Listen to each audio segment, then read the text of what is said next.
expel the 300,000 jihadist radicals. And then we're left with 1.7 million people who are, who can be part of the society.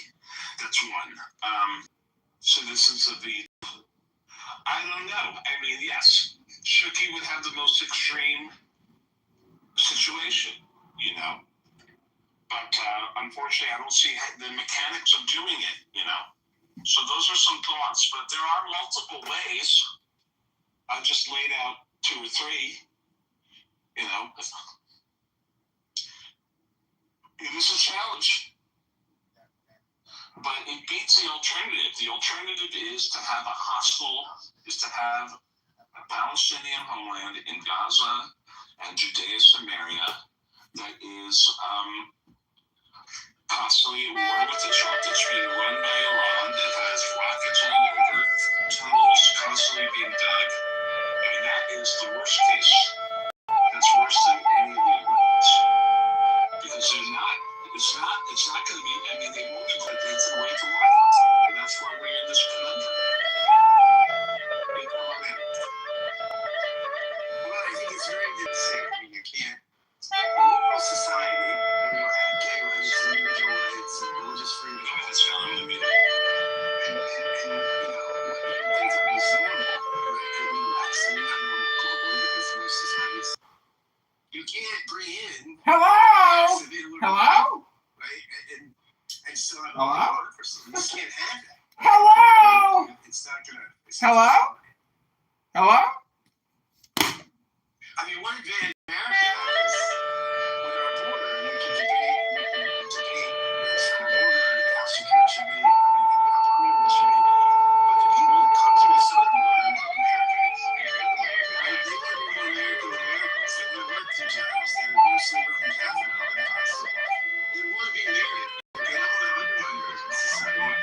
They want to sort of be more American than the average American. A different immigration sort of dynamic, which I think Europe has struggled with, right? I mean, Europe has brought in folks from the liberal countries that don't understand free speech and don't understand freedom. You satire the prophet and you get stats. And, so this is the hard thing. Adam, welcome. How are you, sir? Well, there are now people predicting civil war in Europe.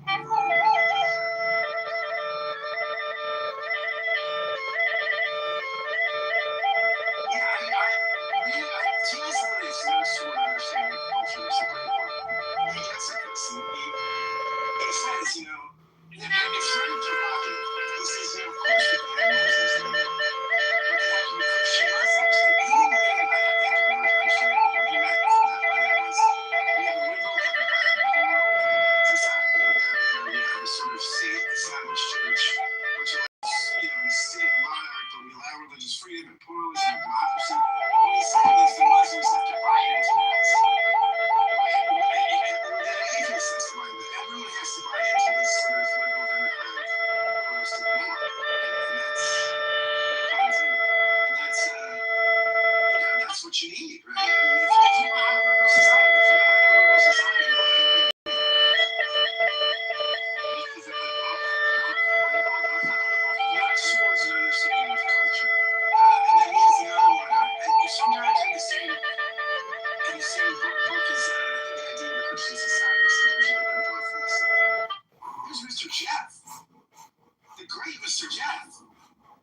I don't see as many of your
Isn't this sort of where the DSA folks are here? Yeah, like they didn't learn from 16 million debt between the Soviet Union and China. Like socialism just doesn't work. Parts of it too, like the Nordic countries, got a pretty interesting.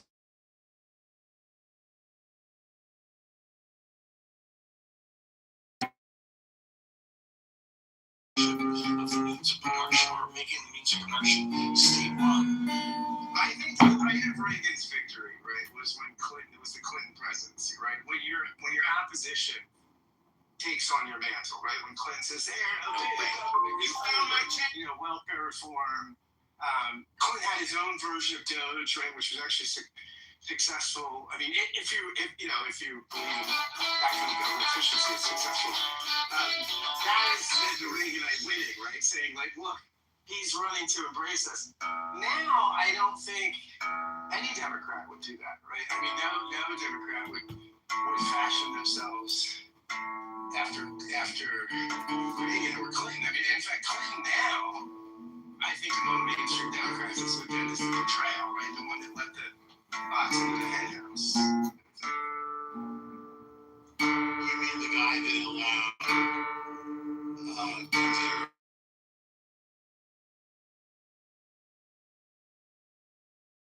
By most accounts, I think if you're a sort of non-ideological person, you look at that and say, this is success, right? I mean, you wind up with a two-term presidency that I think most people, again, they're not overly ideological, look at Clinton as relatively successful, right? Those are good 8 years. well, the interesting difference between him and Obama doubled down when he got the message, when he got his ranking in the midterms, when he got his message that the country wanted a bit of moderation. So then he pulled out his phone and said he wanted to take to the borders. I think at least he said. And he didn't have the murders that Clinton did. I don't think he had Clinton's capacity to reach across the aisle, or hands across the aisle. Clinton had things about him. Clinton was much more experienced politician, like much more. And maybe also had a broader vision. I think community organizers, that's a very political position. I think At a low level. very large wealth of information. But Obamacare, he did. I mean, look, he did not come at the Republicans when they left. He took something that was originally a Heritage Foundation idea, right? This was that when Hillary was thinking a more single-payer health care reform, Clinton's presidency, the Heritage Foundation floated the nascent, Obamacare, which became Obamacare, which then became Obamacare. So that was, and Obama did offer, asked Republicans for a lot of help and suggestions, and they just didn't want to do it. I mean, mean, like, it did not, I mean, I don't think Obamacare was a left-wing policy, right? I mean, it was a sort of center, in some ways center-right, right? I mean, the big critique of it, I think, would be it was a blowjob to the insurance companies, right? I mean, that's sort of to get some concessions from the insurance companies, you could argue, Obama gave up the store, or to get sort of no precondition and position bias and stuff like that. I mean, this is extremely Obamacare, right? I mean, people would want much more, either Medicare for all or single payer or something like that.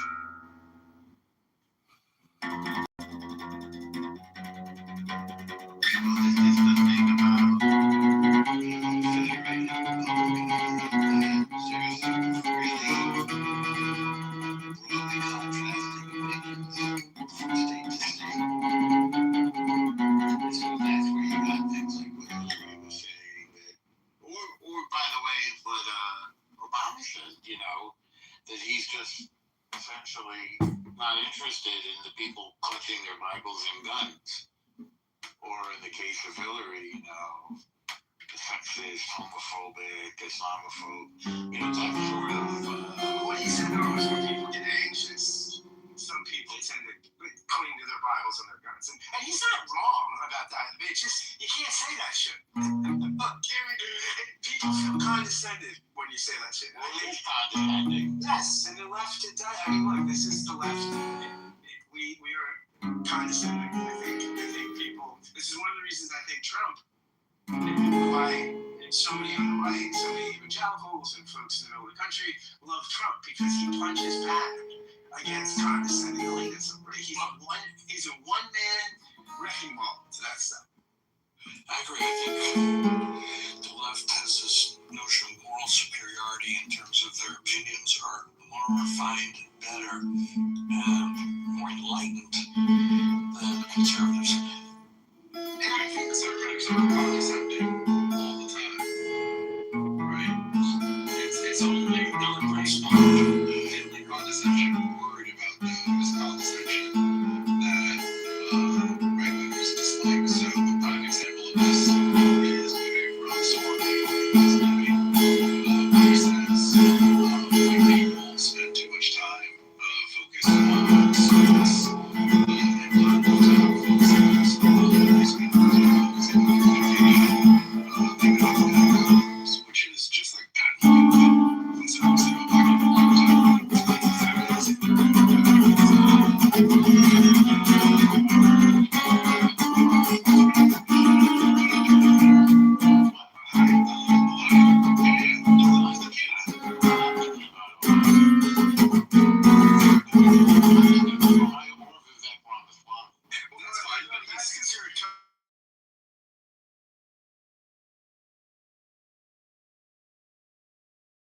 I've never been to a lot.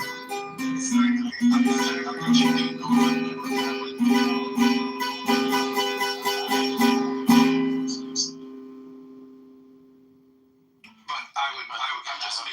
I'm just making the point. It's only a certain sort of condescension that is viewed as. Well, one is a presidential candidate. To people who live in cities. How is he condescending? He says that cities are hellholes. I haven't heard him say that. You've never heard him. You've never heard him. Yeah, Tom, I never heard him say that.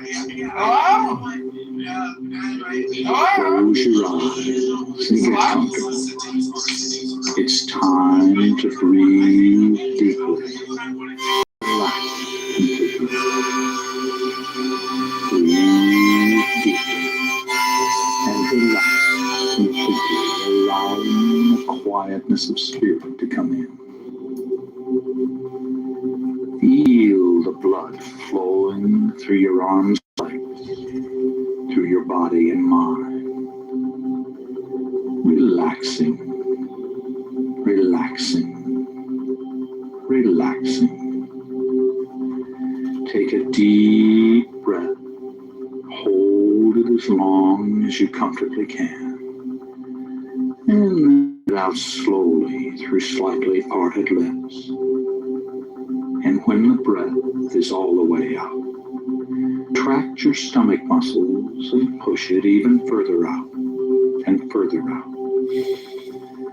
And then repeat this process of breathing deeply